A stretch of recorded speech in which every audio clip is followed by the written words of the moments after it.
Mnasema tuendelee ama tuendelee? Nyinyi mko tayari? Na msikuwe na wasiwasi. Relax. Hii siasa sisi ndio mafundi wa hii kitu. Hii siasa tunajua kuitengeneza siasa vizuri. Hapa mbele sasa kiwanja itakuwa wazi. Tutakutana kwa kiwanja. Yes. Ama namna gani? Yes, tutakutana kwa kiwanja hapa.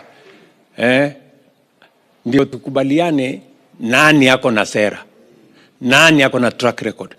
Nani yako na mpango. Wananchi wataamua. Si namna hiyo? Ile kitu mimi nauliza wananchi wote wa taifa letu la Kenya, tudumishe umoja. Kwa sababu baada ya uchaguzi Kenya ni yetu sisi zote.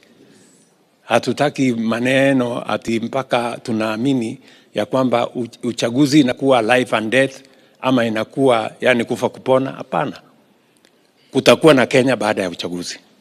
Na lazima tuishi kama ndugu moja, watu wa taifa moja. So we must do that together.